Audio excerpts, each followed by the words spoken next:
Hi, I'm Gary Zacharias. I want to welcome you to the Apologist bookshelf. Some time ago, in one of my early podcasts, I covered a book called How Not to Read the Bible, in parentheses, not, How Not to Read the Bible.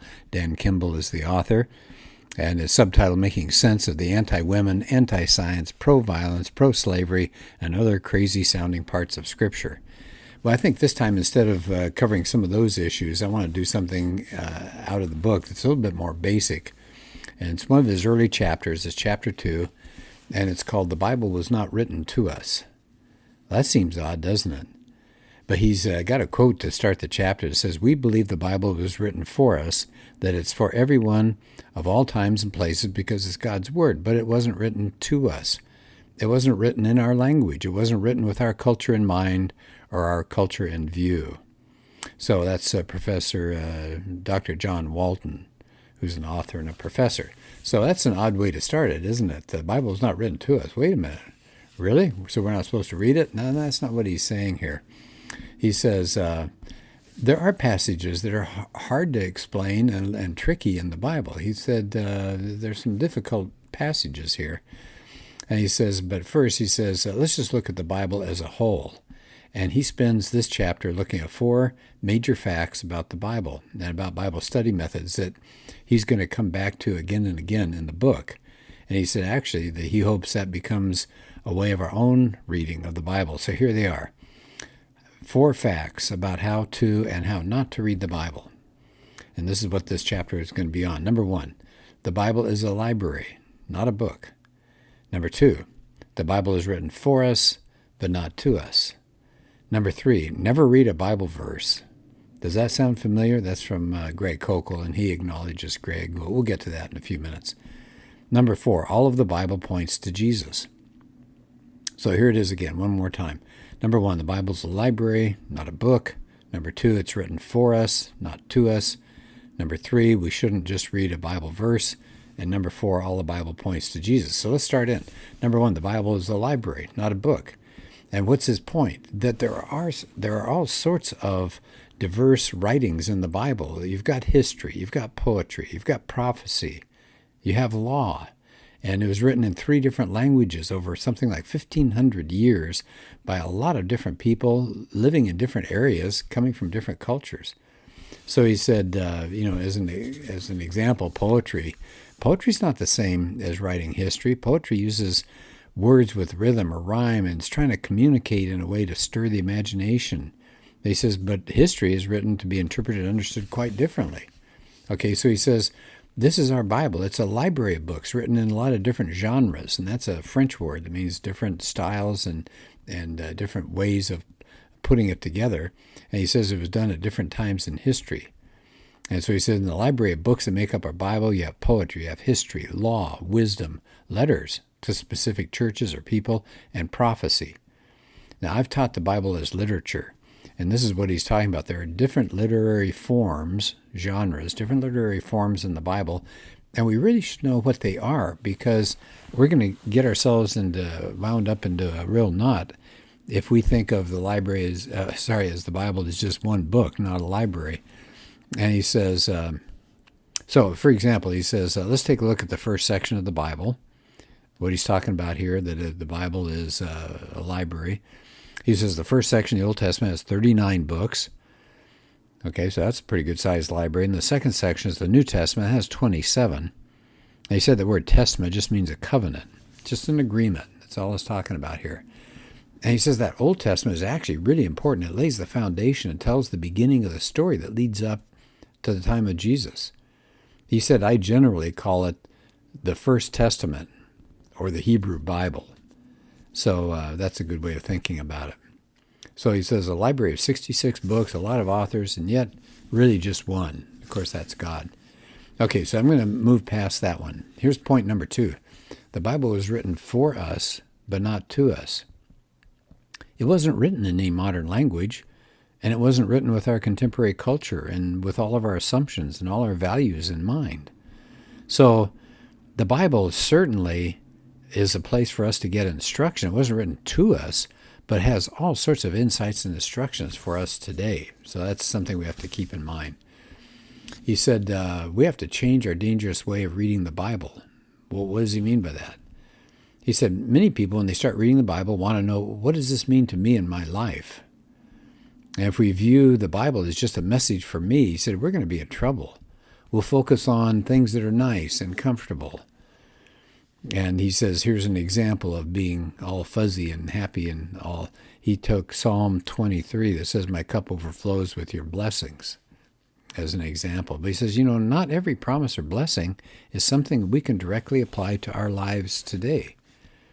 So here's an example, and I've heard Greg Koukl talk about this as well. People latch on to Jeremiah 29:11. He says that's a really misused verse. So here's the verse. For I know the plans I have for you, declares the Lord, plans to prosper you and not to harm you, plans to give you hope and a future. But he says that wasn't written to us. It was written to the people of Israel. They were in captivity at that time, away from their promised homeland. They were just shattered and feeling so down. But God's telling them, yeah, one day you're going to be free and prosper, but it's not going to happen for some time. So there's the background on that verse. It wasn't really for our lives. Okay, what else? So he said we need to stop and ask, who was the Bible verse originally written to and why? I thought that was good. He said maybe the Bible verses don't make sense to us today, did make sense to the original listeners. So there's a key thing to think about. Let's go to his third section here of these 4 points. He actually moves it into chapter 3, so here comes point number 4. He starts chapter 3 with a quote by Greg Koukl. If there was one bit of wisdom, one rule of thumb, one single skill I could impart, one useful tip I could leave that would serve you well the rest of your life, what would it be? What's the single most important practical skill I've ever learned as a Christian? Here it comes. Never read a Bible verse. He said, that's right. Never read a Bible verse. Instead, read a paragraph at least. And so he said, when we're trying to make sense of the Bible, especially Old Testament verses where we scratch our heads or we say, well, that seems really strange. He said one of the most helpful phrases is, never read a Bible verse. And he credits Greg Koukl with that information. He said, now that's probably an exaggeration, but it's a point. He said, don't read a Bible verse in isolation. You got to know the context. He says, quoting a Bible verse, in the old days, the Jewish people knew the Bible, and they knew the context. Sure, they did know specific verses, but they knew the context. He said, today, when people quote a Bible verse, they don't know the context. Now, he said, people today, and even many Christians, don't know what comes before or after a specific verse in the Bible. And if you just isolate, if you just pick a Bible verse out, and here's what if I can pop something in from what I have seen, is groups of people who have rejected the Bible and gone off in some other way, some kind of sect or some kind of cult behavior or whatever. They will take the Bible, but they'll take a verse here, a verse there, a verse somewhere else. They don't do the context very well, but they can isolate real well and find some verse that they don't really understand, and that becomes the basis for their organization. So he says a Bible verse taken on its own can be misunderstood, and then it can be used in all sorts of ways that doesn't have anything to do with what was originally intended. He said, it's not just people who attack the Bible that do this. He said Bible-believing Christians do that too. They choose all the happy types of verses for their T-shirts and coffee mugs. So his third point now, never read a Bible verse. What do we do? So he said, well, every Bible verse fits within some kind of a larger story. So when we read that verse, we want to do several things. Look at the verse. Fine. Okay. Look at the specific verse. Look at the paragraph that the verse is in. Look at the chapter that the Bible verse is in. Look at the book of the Bible that chapter and verse are in.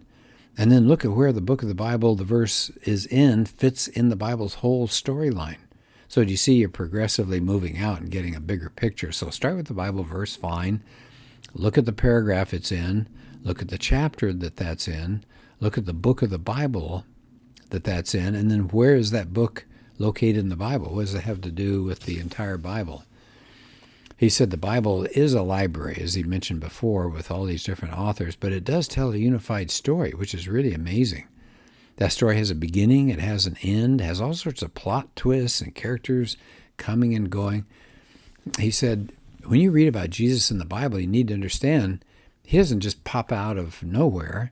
He has a backstory that began way before his birth in Bethlehem. There are hints of him that go all the way back to the book of Genesis, clear back to the Garden of Eden. And there's a promise made about him to Abraham. So he's there. He's in the Old Testament. We need to know that. He's in the writings of the prophet Isaiah. So he said, we still need the Old Testament to understand Jesus. And he said many of the laws that we read about in the Old Testament don't really directly apply to us because they're made under that old covenant. That was an agreement that outlined how certain people then would relate to God. But today, Christians are part of a new covenant. That doesn't mean the Old Testament is useless. I mean, we need to see the full story because it points to Jesus. He says if you don't have knowledge of the Old Testament, you're going to miss what's in the New Testament, and you miss knowing the fullness of God, the way he worked throughout the ages. All right, then he's got an interesting chart here. It's too difficult to explain a chart, so you can just take a look at that sometime if you get a hold of his book, page 44. It's very interesting. So here, what he's going to do at this point is tell us briefly the whole story of the Bible and how certain parts fit together so well. And I would compare this favorably to Greg Koukl's book called The Story of Reality. And so Greg Koukl talks about 4 things that give you a big picture of what the Bible talks about: God, man, Jesus, cross, right? So those 4 things. Well, he breaks the Bible down into 6 acts. Act 1 is God creates and he dwells with his people. It's a wonderful universe that God creates, and humans are created to be in relationship there. But Act 2, not good. Humans rebel and you get fallout. It's terrible. They call it the fall. And the idea of disobeying God impacts everything, and they lose the access to God's presence. And we're still seeing the fallout from that today. We see violence and male domination over women and rape and abuse and polygamy and false gods. And it's so sad. And so it's a pretty grim picture at that point. Act 3 of the Bible, redemption is initiated, and that's from about the mid-Genesis clear up through the rest of the Old Testament. So despite all of the sin and horror going on, God has love for his creation, and he remembers his promise of somebody who's going to come defeat the evil. And he reveals that he's going to enact a rescue plan through one family, chosen from all the people of the world. And eventually we're going to see Jesus, who's going to be born through Abraham's lineage. God makes a promise to a man named Abraham. He says his family is going to become a nation that's going to bring God's blessing to the world. And then God raises up a descendant of Abraham named Moses. He says that's the time period we see these laws that seem odd to us today, that really confuse us. They were given to Israel. Commands like things like not having tattoos or not eating shrimp. All right, well, this is still part of the redemption being initiated. Then Israel gains kings, right? They go into the land that God promised, and even their kings that were set up, David and Solomon, the best of them, just fall flat on their faces. And the leaders of Israel run the nation into the ground. Israel is finally conquered by the superpowers of the day, eventually the Babylonians. And then, unfortunately, the people are exiled, and you have a small group called the prophets that warned the people. But they also made it clear to the people that's not going to be the end of the story. Then there's intermissions, like 400 years, during which time no new scriptures are written. The Bible gets really silent. And then Act 4, redemption provided, right? That's Jesus. He enters the stage. Sometimes he's called Emmanuel, God with us. And we get 4 Gospels, and they present Jesus as the resolution to this conflict that we've seen. And the thing is, which is so ironic, people were expecting their Messiah to come as a military leader. He comes as a servant. And many of them just rejected him. They said, we want a powerful person. Well, they got the most powerful person possible, but that wasn't the way they pictured him. So we begin to understand Jesus is a human, but he's not ordinary. He's divine. He proclaimed he was going to bring God's kingdom back to the earth. He was put to death, but his resurrection sealed his victory over human evil. That's wonderful news. And Jesus says God's Spirit will come to dwell in people in a mysterious way. And then Acts 4 ends with the resurrection of Jesus, and he goes to heaven. Act 5 now of this picture of the Bible is the mission that everybody's supposed to carry to all the nations. After his resurrection, he appeared in the flesh, and then he leaves, and we get the followers of Jesus that start some small communities called churches. We get Paul coming along. We get letters of instruction for the church, guidance for all sorts of churches facing things. And the church has a mission to live out the teachings of Jesus, to spread the word about him, to let others know about the hope and forgiveness that they will have. And then Acts 6, rounding off the Bible, is redemption is completed and God dwells with his people again. Oh, amen and amen. Looking forward to that. It hasn't happened yet, but Jesus returns. A new creation is established. It's a recreation. God fixes all the things that went wrong, makes all things new again, even better than they were before, because you're not going to have the potential for evil to infect the world. The world's going to be restored to the final fulfillment of God's purposes. It's going to be wonderful. So when you open the Bible, just keep in mind that storyline. So when you read a crazy-sounding Bible verse, know that it fits somewhere in that storyline. That's really important. He said toward the end of the chapter here, I hope you're beginning to see it makes a difference knowing where a Bible verse that will fit into this big storyline. So the last part of the chapter is his fourth point. All the Bible points to Jesus. And he gives the example of when Jesus, after his resurrection, he's walking on the road to Emmaus and he spoke to two followers. They didn't recognize him. And he said, didn't the Messiah have to suffer these things? And he starts with Moses and he tells them all of the things that had to happen to the Messiah. And it was like, oh, and the light went on.